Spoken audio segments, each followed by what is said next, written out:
Hello, and welcome to another episode of Let's Drone Out, episode 484 for Thursday, the 5th of December 2024. Brought to you this week by everyone's favourite Curry Kitten. Hello. And myself, Stephen. Hello, everyone out there. It's been a quiet week for a lot of us in the UK, suffering as we are at the hands of some quite relentless lashings from wind and rain.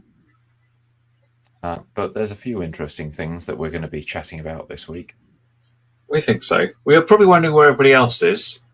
Jack is at, I think, a work thing, although I haven't spoken to him personally. Frank was aiming to come on, but he's had a power cut. Tony is playing a game, so can't be bothered. And Cole is just getting on a plane to get a Swiss passport. It sounds very 007, doesn't it? He's flying to Montreal to get a Swiss passport. I don't quite see, because Montreal is like the French side, but Swiss, who knows? Weird things. Anyway, we're here.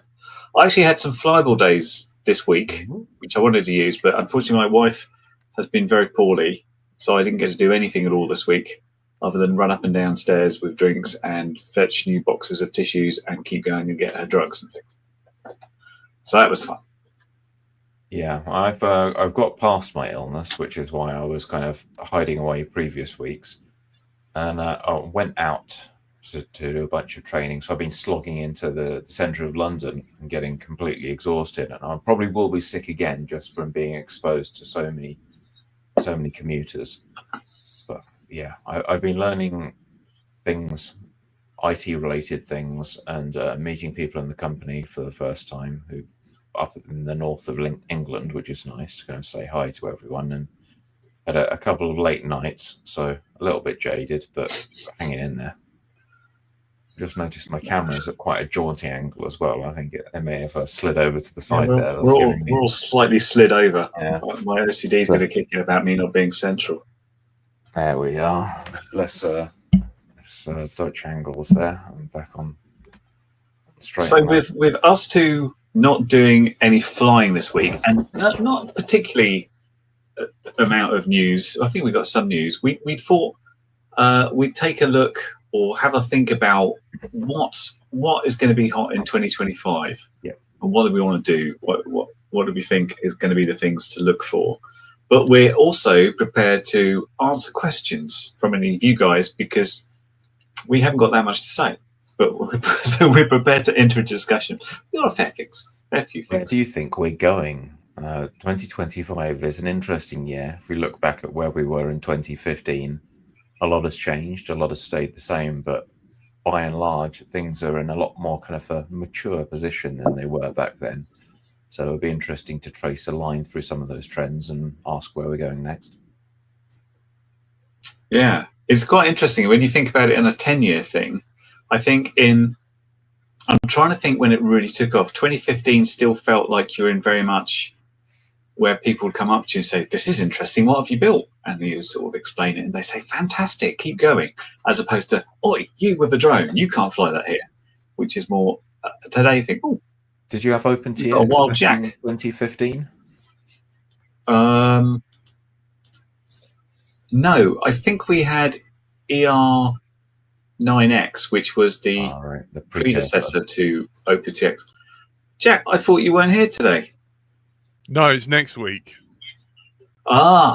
This is what happens when I get secondhand notices from Cole. Yeah, I think Jack's at a work thing as well. Can't trust him. He's going for a Swiss passport. That could mean anything. I know. No, I'm on this week. I'm not on next week. Well, you're late. I'm very Thanks sorry for showing up, though. Yeah. So 10 years ago, we were waiting eagerly to see what FrSky was doing then, by the sound of it, and everyone kind of oohing and erring about proper radio firmware. I think I can't quite remember.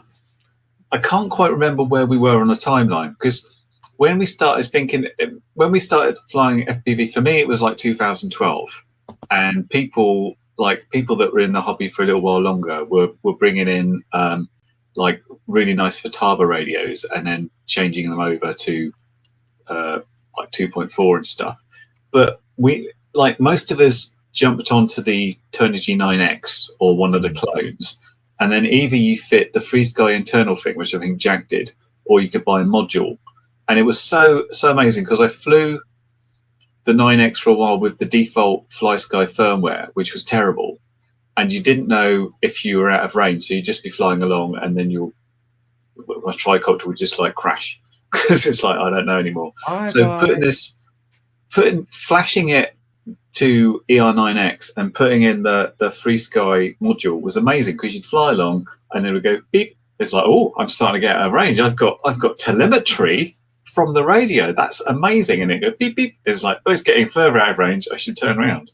Yeah, that was the magicness of it, and the fact you had this super. Because previous to things like ER9X and then OpenTX and now EdgeTX, you didn't have radios that did that. You'd have like, what are you producing? And it's like, are you a glider? Are you a helicopter? Or are you a plane? There was no quadcopter or stuff.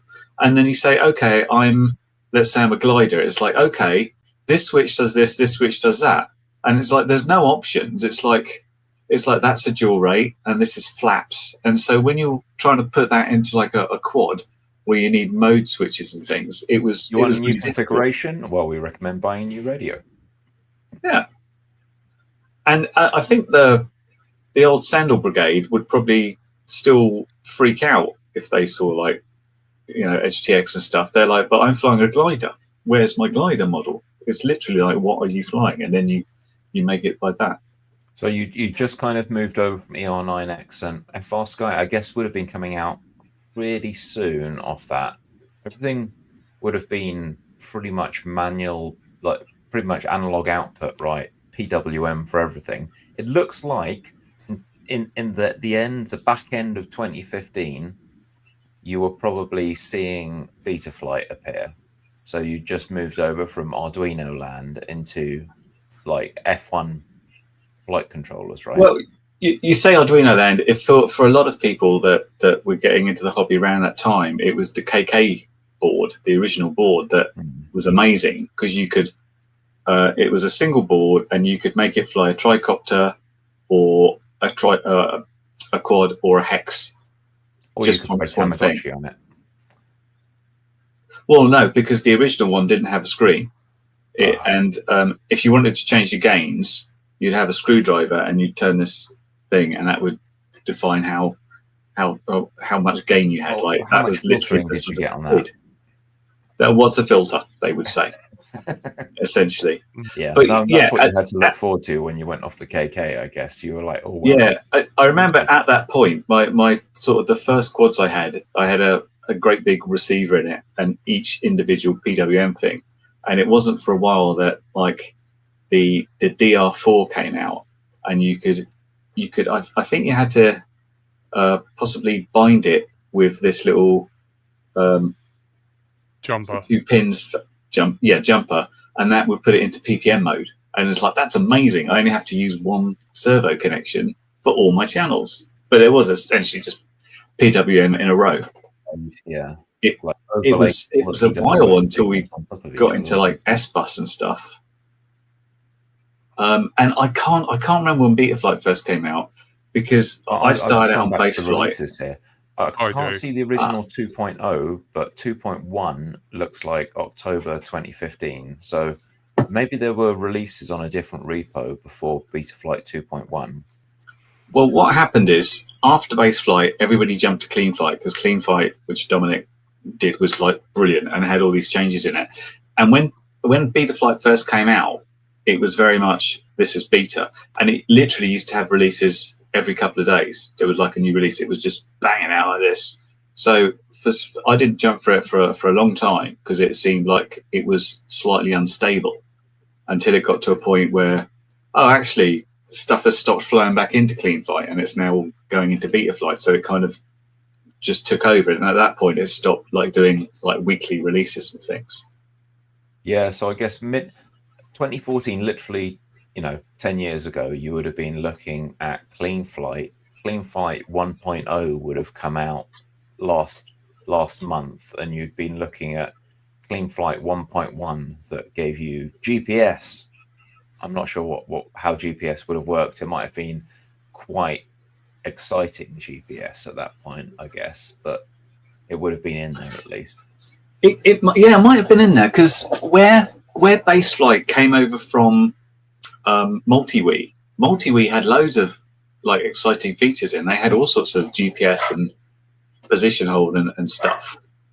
And that originally, like Baseflight was MultiWii onto the STM32 chip. And I think they pulled it all over, and it wasn't sort of like until later when Betaflight came on, it's like, we don't need this GPS stuff. Shove that out. Let's work on just getting it working for quads and making it really good. And it's slowly then come back again. So that would have been like F1 and comparable stuff, right? With Baseflight. And then F1 was dropped, went to F3, F4, F7 appeared. F3 was dropped. We're now got to the point where I think F411 is getting a little bit like people squinting sideways at it. And there's just been a notice that if you're going to try and run a hexacopter or an octocopter, please stop using F4 and F7, because that's just not good for the high number of motor outputs anymore, because you've got to jump through all these hoops to get all the motor outputs working on those and have like the speed that you need to do all the fancy features and to do the high D-shot rates and to do all the low latency like PID processing, because they're now like hyper optimizing those targets to get them running all the filters. And so we're starting to see things like push ever closer to you probably need an H7 after all these years. But that's not a bad run, considering that F4 and F3 was probably coming out like 2016 or so. They've been on the market a while.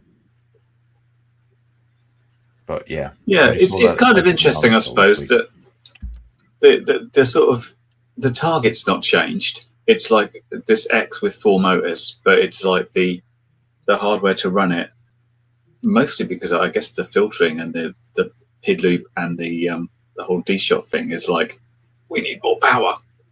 Yeah. Well, they're just trying to reduce the jitter to like lower and lower levels, much like kind of ELRS has done on the receivers, where they're like, it used to be tolerable that one signal would come in plus a few milliseconds and the other one would back a few milliseconds, and now people are like, yeah, we're down like way below the microsecond threshold now in terms of the jitter from event to event, which makes everything smoother and truer overall, but just pushes the hardware that much harder. So yeah, it's quite interesting. Sorry, I was to say it's kind of interesting how many people this affects who are like, oh, I want to fly my Hex and Octo on my Betaflight F4 board. Yeah. I mean, you can do that, just don't upgrade it.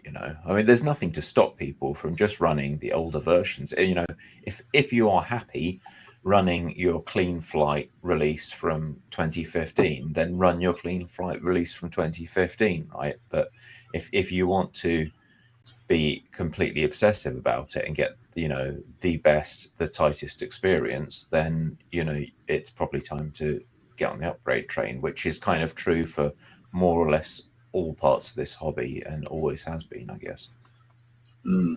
So going into next year, it's tricky to think what the Betaflight enhancements would be, because they've got up to a very sort of optimal sort of way of doing things, at least for 5-inch quads. So is it just more faster? More faster, but also altitude hold and position hold are coming in. I saw that coming up, yeah. Yeah, and they're going to be doing that without a mag as well, so GPS based. And I think if you've got a Barrow, the kind of accelerometer plus Barrow based sort of kind of position hold that might drift a bit. So getting to a world where now, even if you've got a freestyle quad, you get into a fail safe, it's going to have the ability to just sort of lock itself in place. And then, hopefully you can kind of walk yourself around the other side of that building and wave your radio in the air and get the signal back and carry on, which would be quite nice.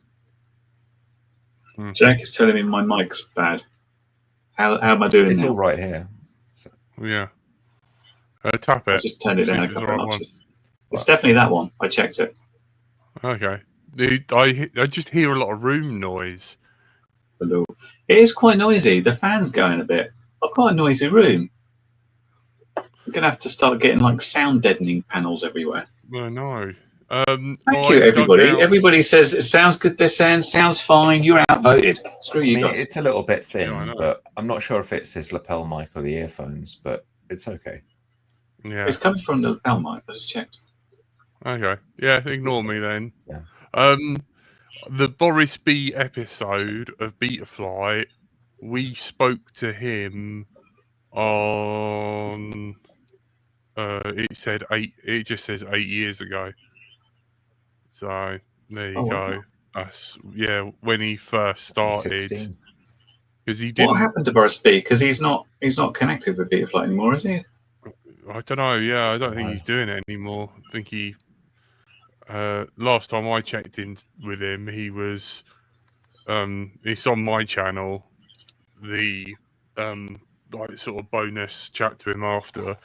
I knew he had a child just when he first started Betafly, and I don't think he flies anymore. He hasn't flown for years. You would have also seen, if you've been paying attention to YouTube, a bit of wing stuff with Betafly. I saw the other day they did the RTH and landing, which worked very well, but it is very dependent upon your area because it literally comes around in a circle, descends, and it's at 20 meters, it flies out, comes around and tries to land. Of course, depending what's surrounding you at this point could be interesting. If you've got trees or buildings or anywhere, it's like clunk. Hopefully there's something to say. Just keep circling, and when I get this radio back, I'll take it from I think there. there's a loiter mode instead of the landing one. Yeah. Yes, brilliant if you're in an open area, but otherwise quite not so impressive good. performance through the trees. If you've seen Lemon's videos, that's Lemon with an I. He's got some footage of him doing this very slow kind of almost like prop hanging flight, FPV style with a wing through some trees, and then sort of gunning it a bit more in some other videos as well. It seems to be responding pretty well. I think he's recorded it all like with an 03 with stabilization because it's weirdly smooth as well. It is weirdly smooth. It's either he's managing to fly with absolute zero wind, or there's some sort of stabilization. Because and he's using quite a small wing, which will bounce around, wobble about quite a bit, really. I mean, he did make a big thing about like not just having servo control with a bit of stabilization, but like aggressively like PID controlling the servos as well.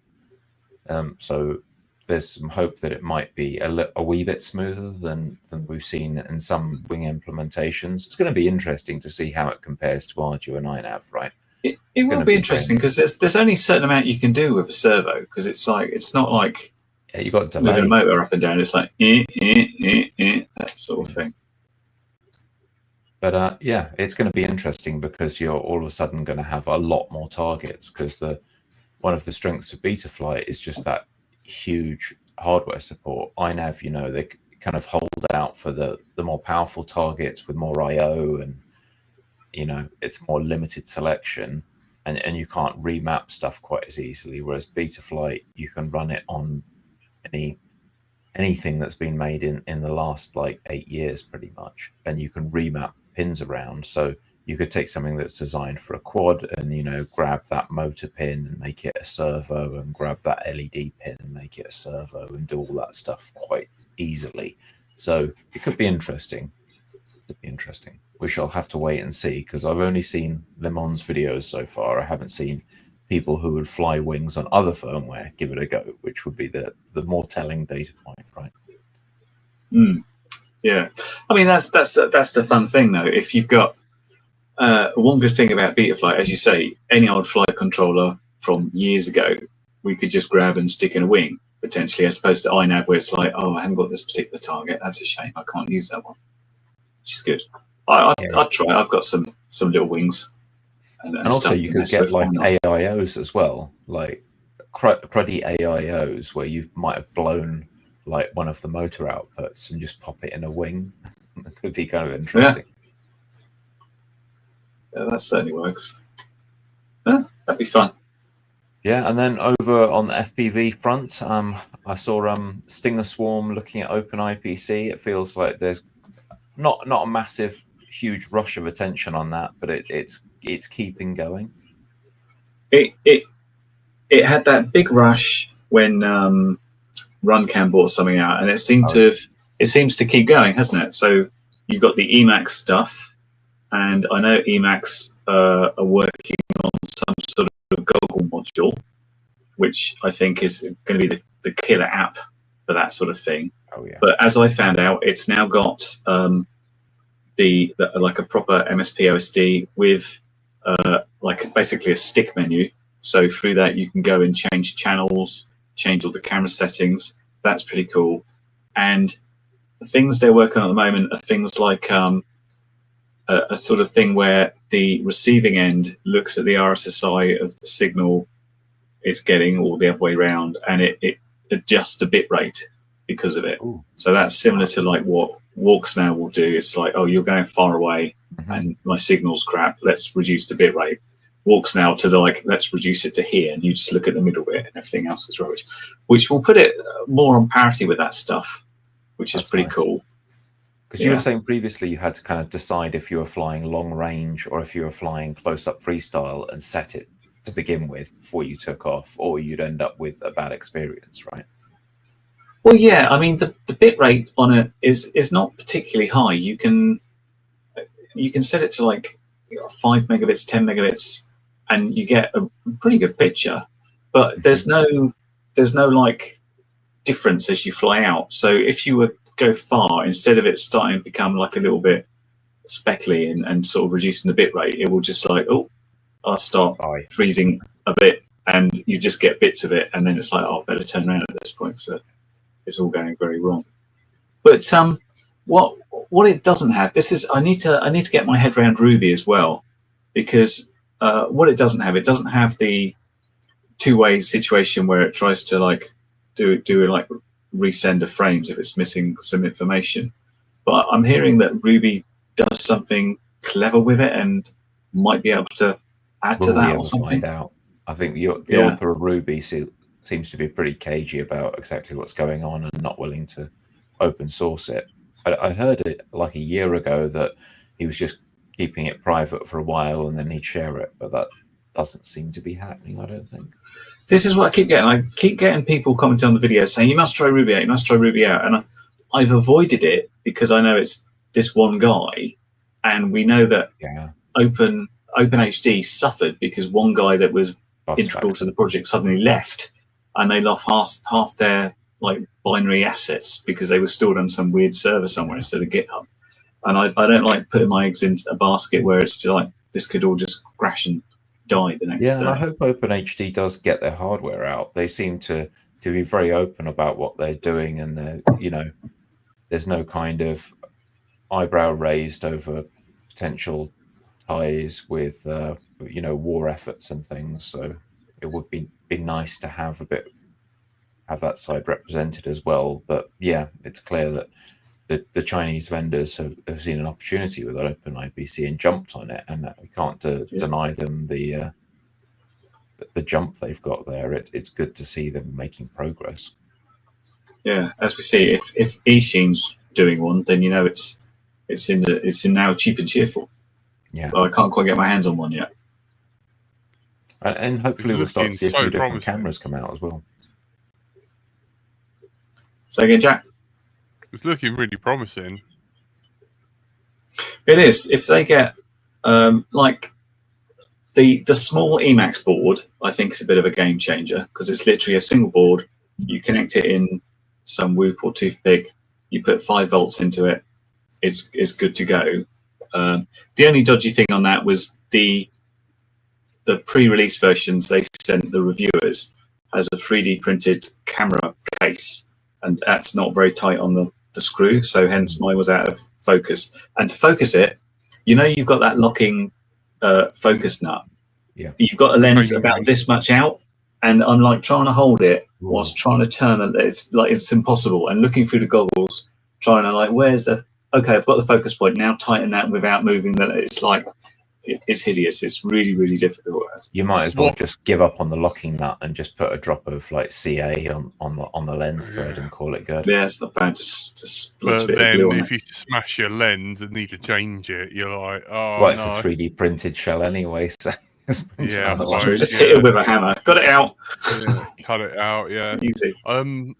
What I used to do is I used to have like a focus chart on the wall at Radio C, you know, like all those lines converging, and then I would get it in focus, then loosen it a bit, wind the ring down onto that, and then gently tighten it back up, Just cinch it slightly. and then it cinches itself as it Yeah. follows. Oh, it's not bad.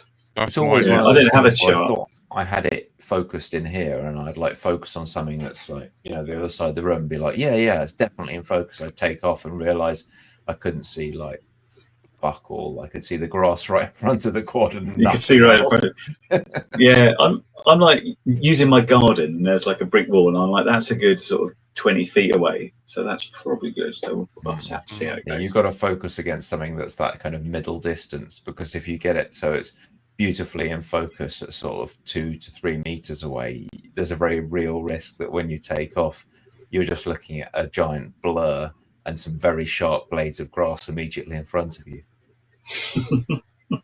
So that's one for Tony. As long as Tony can see his grass and it's beautiful, he'll be happy. Stephen, I saw you're posting killer quads. Are you sealing up? I have no idea what you're Selling. talking about. Light sail. Are you selling up? I've no Is idea. someone Still don't pretending know to what he's be talking you about. selling everything? Did you make a post on Killer Quads? Can't remember. Oh, didn't get the. No, I have no idea. He's been ill, so forgive the dementia. He might have like had a bit of a fever dream. Selling up what? No, I'm not Selling selling your up drone anything. stuff. I was just bored. I haven't been flying for a while.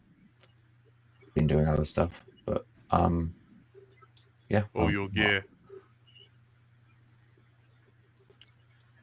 I can't remember. Are you I having a think I was super slot sale? despairing a little bit over like Serb versus all the people that Serb was trying to help, who were busy like shouting "splitter, traitor" and so on. It was all a bit too much drama. It was just like, oh, really? Can't be bothered to deal with this.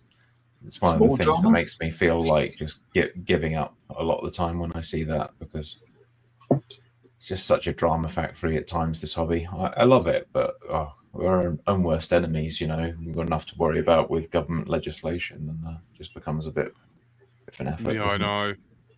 It Oh, seems the same as tribalism. any hobby. Like, you know, when I was a kid, it's like we like playing games, but the Spectrum people versus the Commodore 64 people, Yeah. and that's the same thing. Or It's the like, PlayStation I've got an versus- Xbox. Well, I'm a PC gamer. Boo! And it's like no one likes each You'll other. never be a PC gamer. Remember Mr. when the Mac. first PlayStation came out, and everyone's like, they don't. That's not proper video game. That's not Nintendo. It's not Sega. Rubbish. Yeah, it's much the same.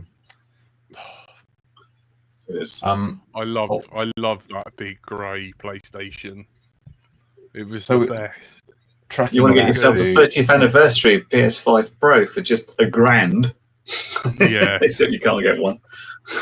No, rather not. I know, and apparently, like the 30-year special intro isn't permanent on it. It's only for as long as they're doing it. And I'm like, oh god, because the boot startup's the same. You know, the Sony presents. But you can know, change the- it on the the regular diamond. PS5. It popped up. It's like, it's our 30th anniversary. What starter would you like? And you can have PS 1, 2, 3, 4, You 5. get the slightly, is it like a rotating sort of low poly PlayStation logo or something that came in on the original one? Mm. That's, I think that's PS2, isn't it?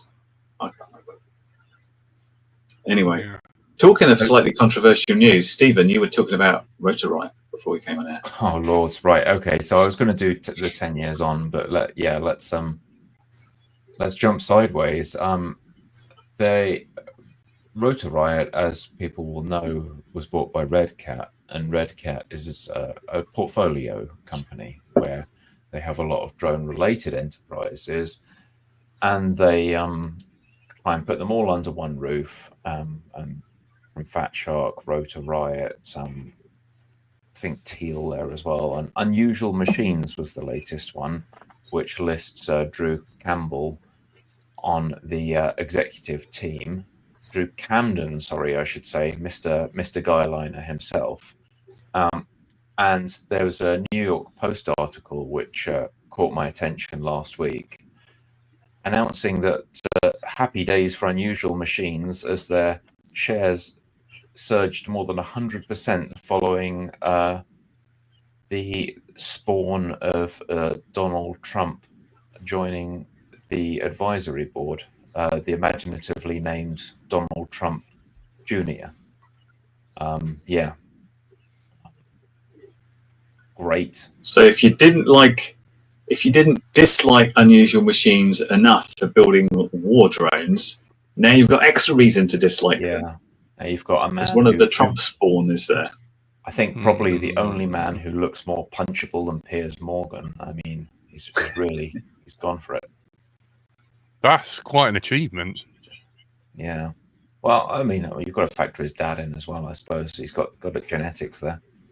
But yeah, so I don't know what this means about the direction of the company as a whole, but it's clear that they've got a massive sort of media shot in the arm there, and now their name is going to be plastered everywhere, courtesy of Donny. Well, it means they're going to get huge contracts, doesn't it? Because it's like, Dad, can my company get millions for things?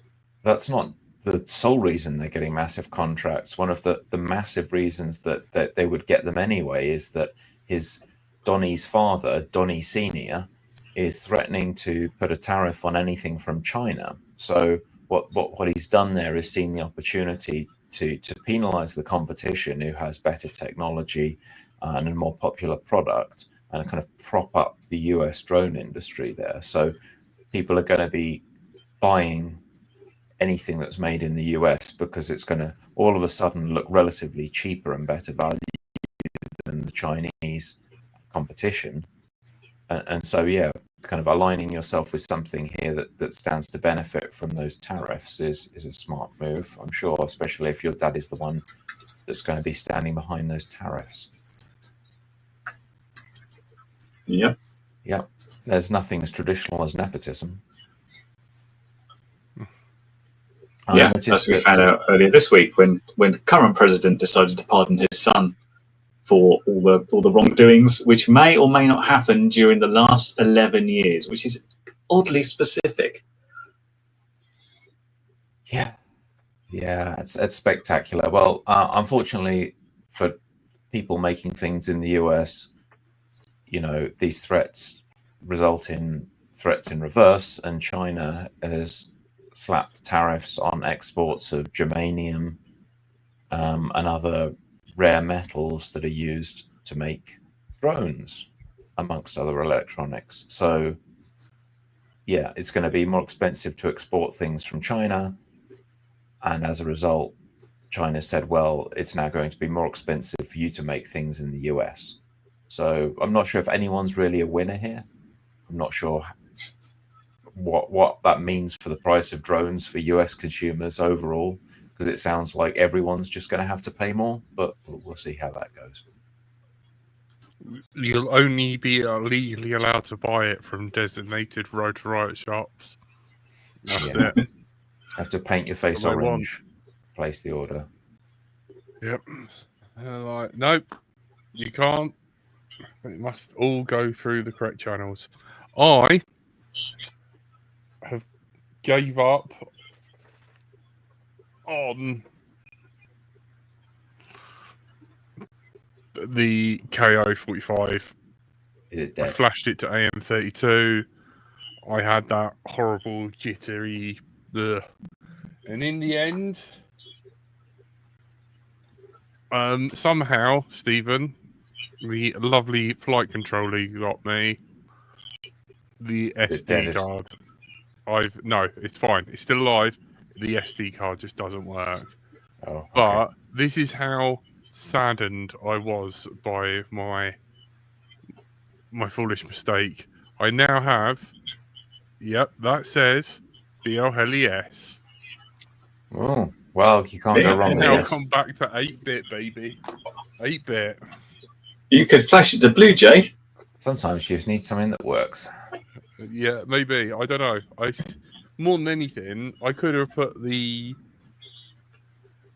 other BLHeli, my last BLHeli-S, BLHeli 32 ESC, but I don't know where I put it. I literally have no idea. There's some ESC news as well to try and take this in a positive direction. Other than that, Blue Jay is pretty awesome and they're still working very well, but there were a lot of features going into AM32 for those who have working ones that don't stutter and jump around. You can now control them via drone CAN. So if you find yourself in a situation where your flight controller is 2 meters distant from your ESC, do not despair, because you can use CAN all of a sudden to control the ESC. And I noticed Ike came out with this very interesting feature where you know the prop spinning thing, where you'd sort of test the motors are spinning in the right direction, and then you'd click reverse, and then you'd be like, wait a minute, is that the right direction? And you click reverse again, and then you'd be like, and you take off and be 90% sure it was going to be okay, only for your drone to flip upside down and try and murderate you. Well, rejoice, because there is a slightly simpler way now, where AM32 is reportedly able to actually measure which way you rotate the props. If you put it in a special mode and you like toggle the beacon on, it can go into a special mode where it listens, and you manually rotate the prop in the direction you want it to turn, and then it goes boop boop and remembers the right way, and it says that way is now forward, which is interesting. It's good, although I think Jack's going to say it's not a new thing, is it? Where did it go? No. It was on the what's the company that did Easy UHF? I forgot now. It's Immersion RC. Immersion RC. Immersion RC bought out their drones, and I've got one of them, and I can't remember what it's called. Something or other. But they had 2 F3s in it, and one was for the flight controller, and one was for the OSD. And one of the features they put in is like, move your motor which way you want it, and that will be which way it goes. It did a lot of really awesome things, which it didn't catch on in regular stuff because it was their own firmware. My only concern is right now it looks like it triggers that mode if you leave the beacon on for more than 10 seconds or 10 cycles. Well, that's not good if you crash and you can't find it for a while. So a slightly more complex version, so it doesn't like get itself up a tree, have a beacon on, you find it, oh, it's that tree, then you wiggle the tree with the beacon still on, the drone falls through, turns its props in the process, and ends up on the ground, having reversed the direction of several of its motors, unbeknownst to you, the pilot who was busy shaking a tree. So maybe a slightly more complex system to get it into that mode rather than just leaving it. There does seem to be a problem in that. I am slouching. I do apologise. Yeah, because as your quad falls, the props will be turning the other way, won't they? But you do have TAS mode, so I think when it starts detecting it's not moving the correct way, it just dies rather than taking you out. Because we had a intern at Radio C who wired up the props in the wrong direction of a KISS quad, and I went to flight test it, and it nearly took my head off. It went straight out and almost to the big glass windows. Luckily, it didn't go through the window. With Christmas approaching, there's numerous accessories, and for a modest fee, you can have the well booted DC shoe footed foot of Jack here placed on top of your quad to ensure that you're safe. So just a reasonable fee. Jack will travel around the country and put his foot on the top of your quad because he's got years of experience doing this. So there you are. I know. You were horrified by that. I am so sorry. I subject you to anything up to a modest cine lifter, and we think he can keep it down safely on the floor. So, you know. There we are. Back in the olden days, you used to tie your quad to 2 chairs and test it out that way to make sure it did all the right thing. I've never done that.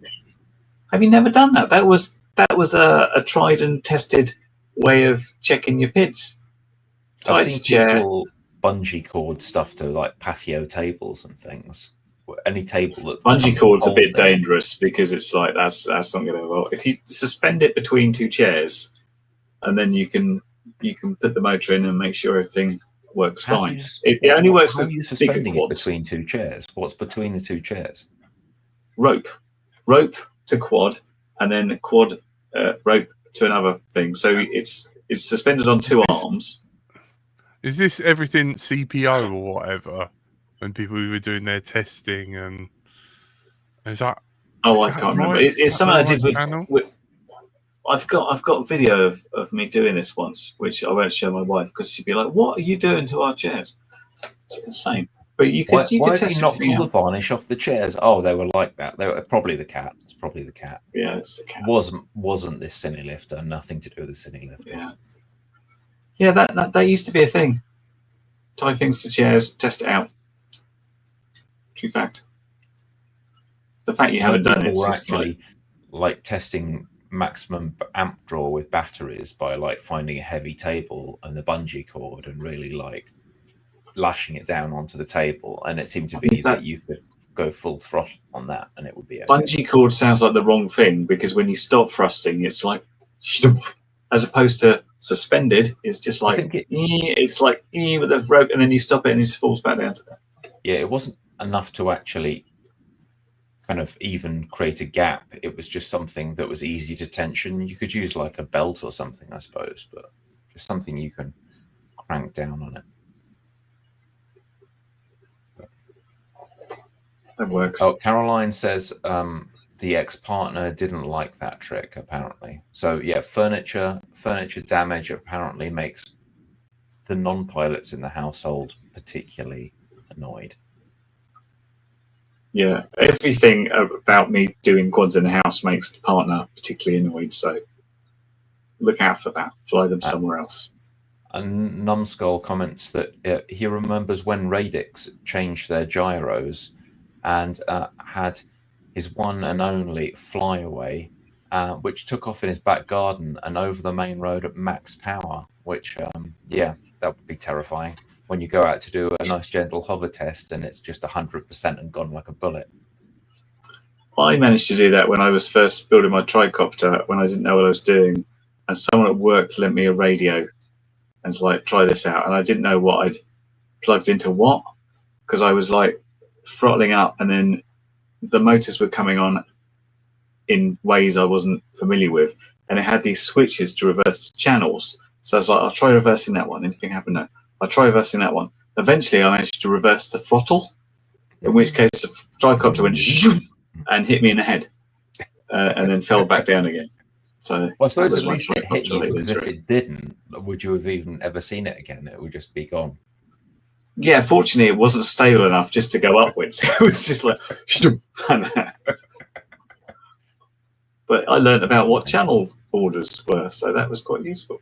And the comments in the chat, apparently wigs are very dangerous with these similar tests as well. So yeah, anyone with delicate furniture or hair pieces, or just don't be testing your quad around anything, more or less, is the message I'm getting here. I think that's fair.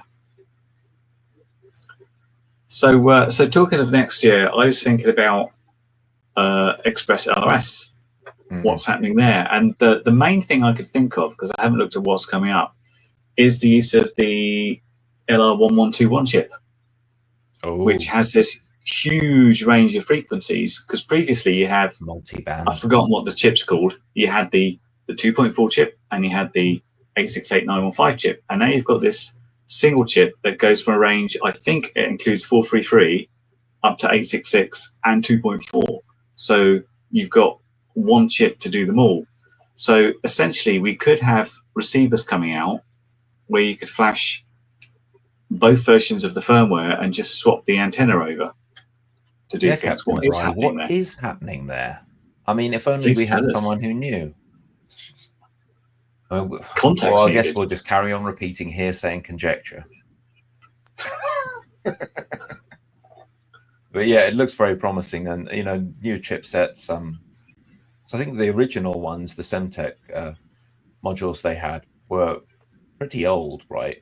The ones on the 900 megahertz band were what was being used in Crossfire for many, many years, or very, very minor revisions on what was being used for Crossfire, right? Yeah, I think that's the same chip, isn't it? Has there But been yeah, the any, new one. like Crossfire released their GitHub? Was there any updates to that? Did we learn anything? There's some wonderfully correct were the sarcastic guesses? comments. I think the original promise was that it would appear in 2 weeks. It was pointed out that I believe 2 weeks on Venus was finally what we ended up with, at something around 640 days total Earth standard days. But yeah, that everyone's at least got something to base it off now, and that's good. It's good they finally got something out there.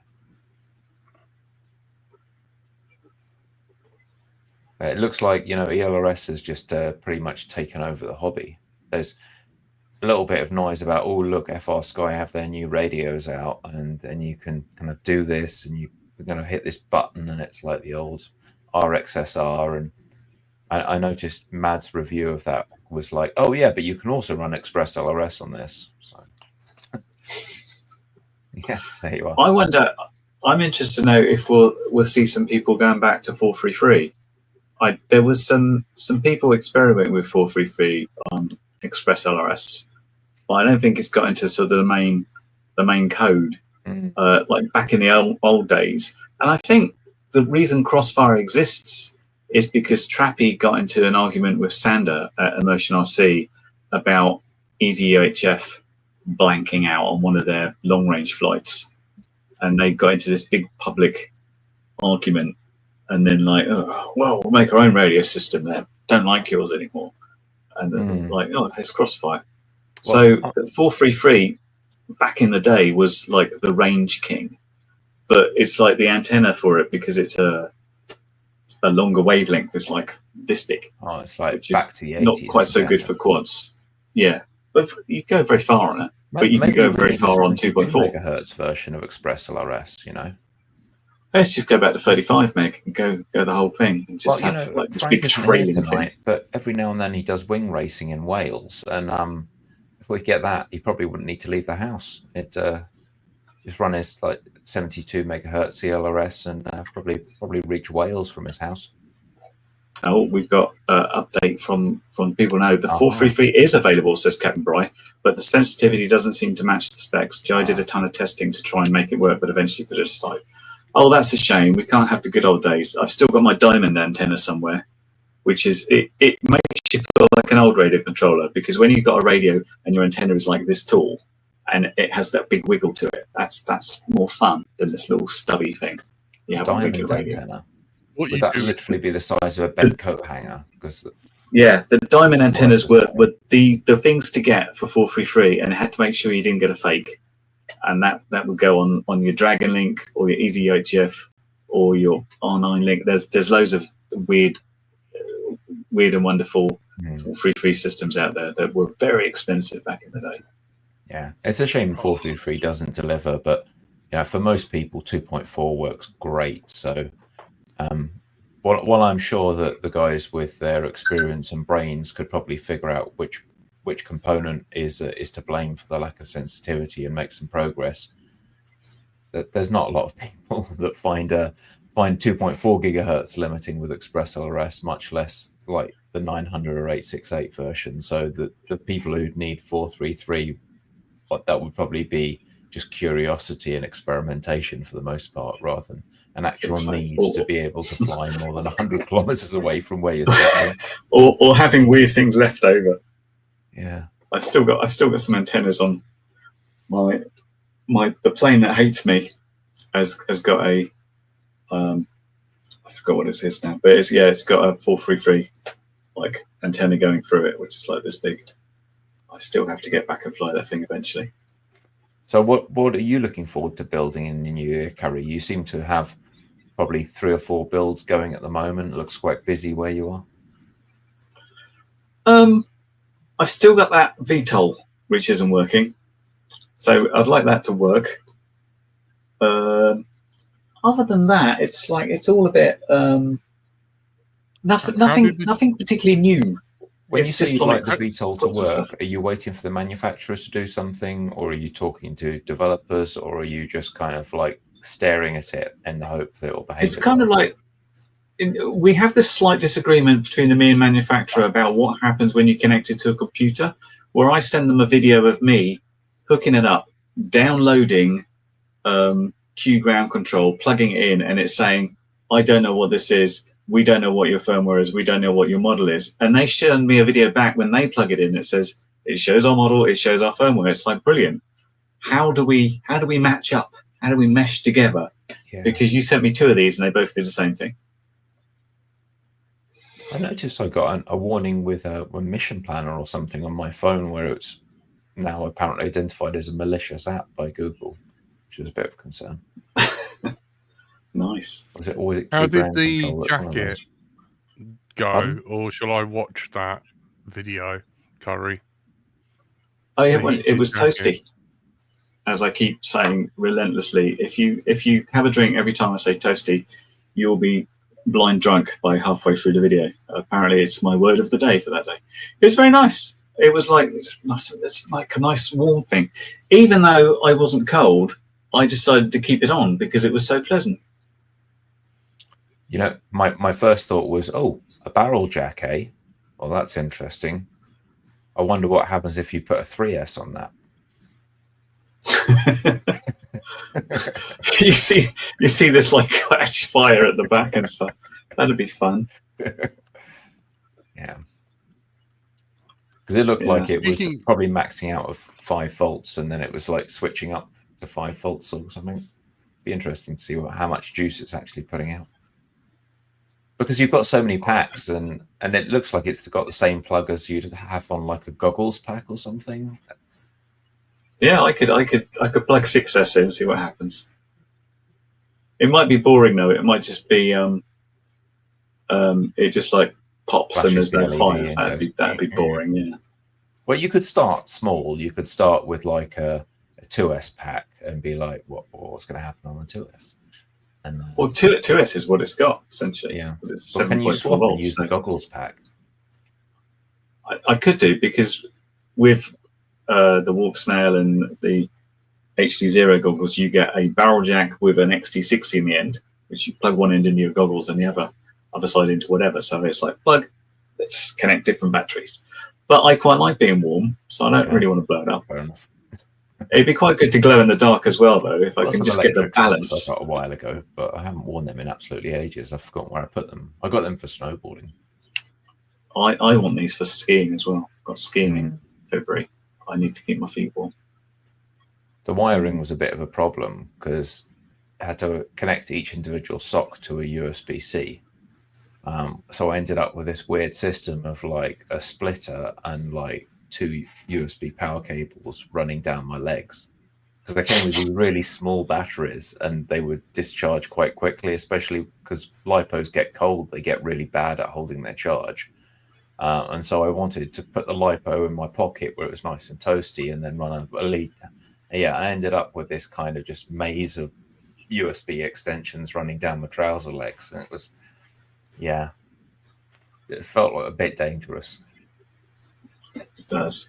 I suppose what I'm looking forward to is something I guess we talked about before. It's like a module for a goggle that would just give you open IPC with a DVR, which at the moment is a Redaxa, which you'd have to solder up yourself. But it'd be nice to have a commercial thing with just like this little tiny HDMI lead and just connect it up and go.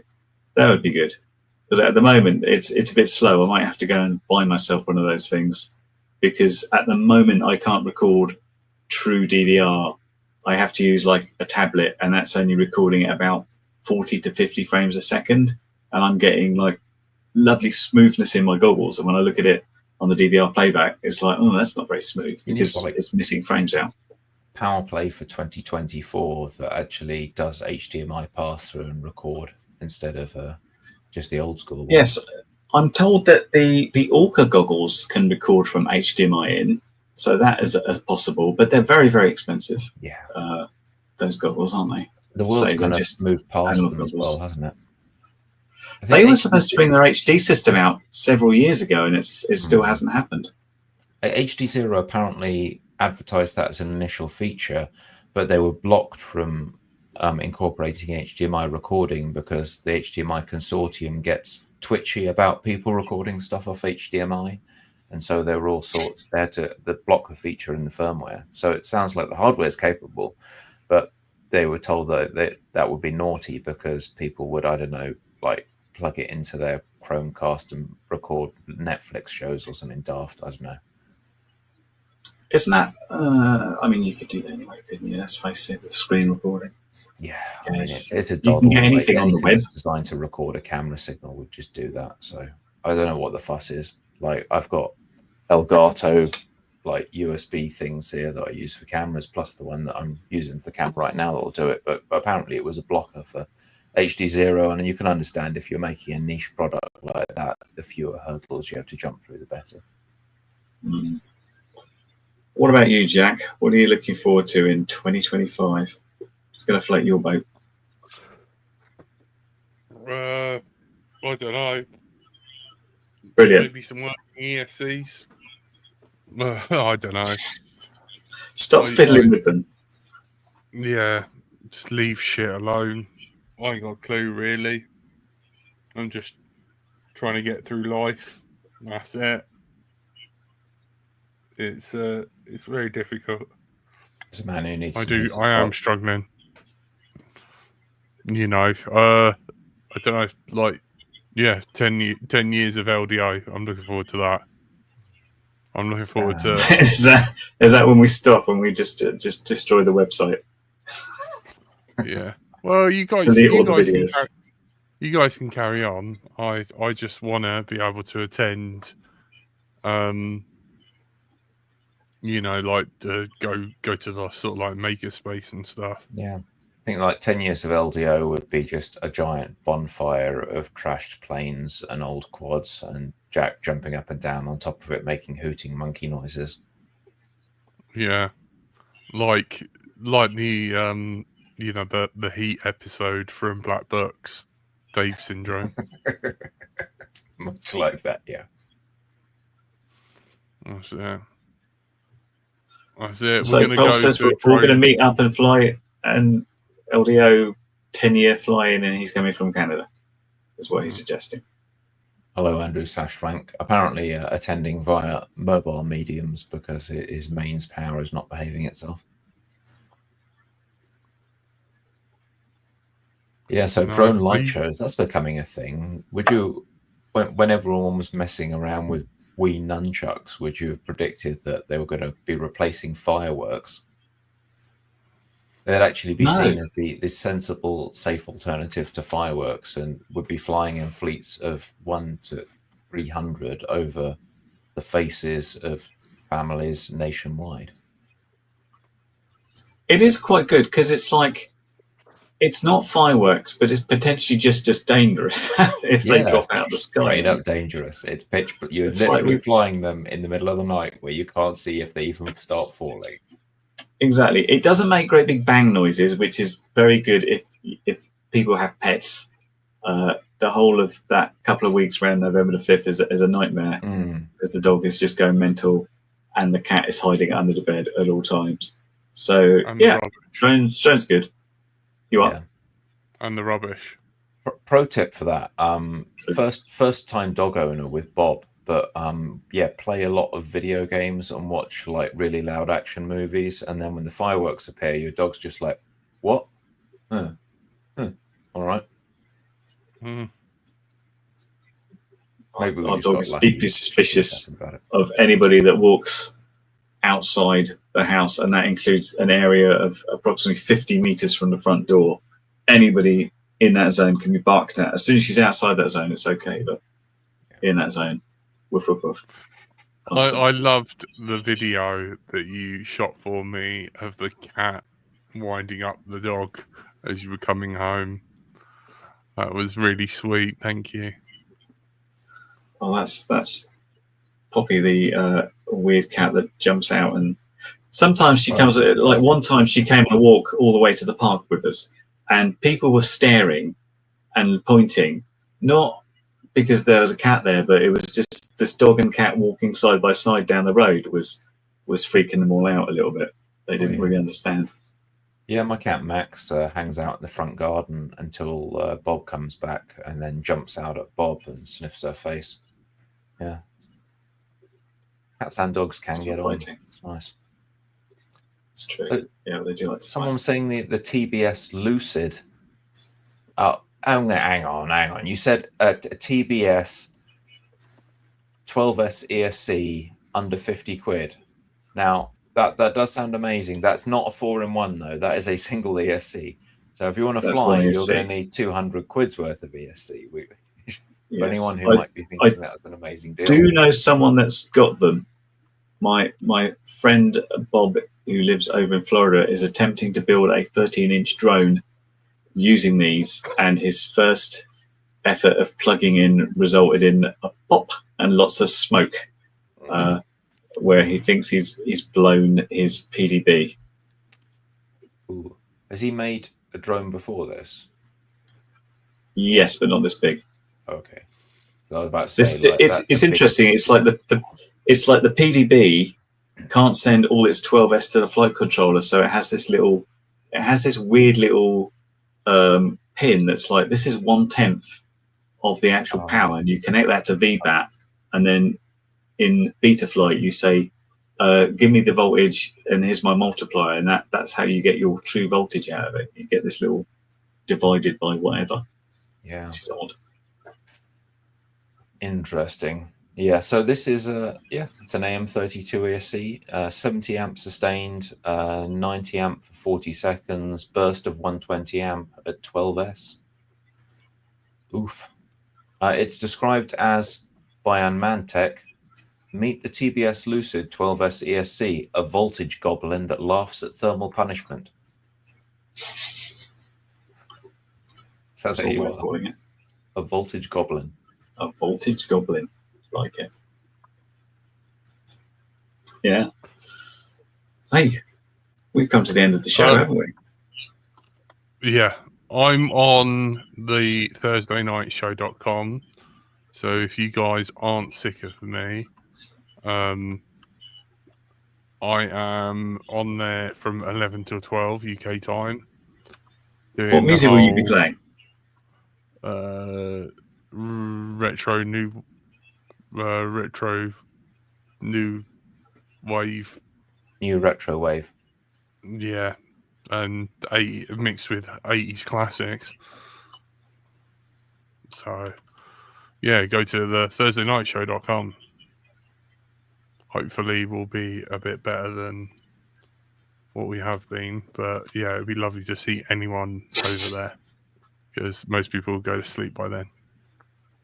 Well, you're developing I'd this appreciate kind of John Peel restful voice persona, Jack. So maybe that's exactly what people need to just chill out after a rough Thursday. You just get to bedtime with Jack, where we play you some wonderful retro tunes. Yeah. It works. Yeah. Very calming. And there's no BBC to mess it all up. No. And you won't unexpectedly drop some hardcore punk without any warning right into the middle of the mix like John Peel would. It's just going to stay nice and mellifluous. That's how it should be. What consumed, Cole? Cole's doing it right, people. Nice. That is the correct way. Well flying. Like, subscribe, share to all your friends. Hit all the buttons all at once. The bell end button. Yeah. Yeah. Join our Patreon when Cole gets back next week. We're going Don't to be do on another fire. history. We're experimenting with ESCs and FCs and all sorts of new firmware. Do it a long way away and pay for Jack's executive service of putting his foot on your quad for reasonable rates. Or just tie it to some chairs. Yeah. Tie it to no, well- chairs that you have pre-agreed with other house users are acceptable for beating the snot out of with flying apparel. I've only got one chair. I haven't got two chairs. Clive has used my executive foot and ESC thrashing services. Well, there you are. I don't know how he found the Would service. you recommend it? So, He's still in the hobby, so that's a good start.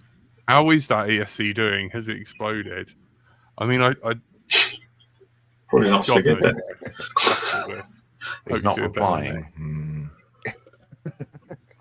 Mm. We hope that's because he's so overawed with the executive foot and quad staying service. Uh, There we are. Well, yeah, everyone go join Jack's Thursday night show, which you can find at ThursdayNightShow.com. The Awesome. ThursdayNightShow.com. It's links in the chat. Thank you. You've been joined by Stephen. everyone's favourite. I'm everybody's favourite, Curry Kitten. Bye. And And the Bright lovely Life Jack. Live. Thank you. Good See you, night. everyone. Thanks. Bye. Stay safe. Thank you, lovely Patreons.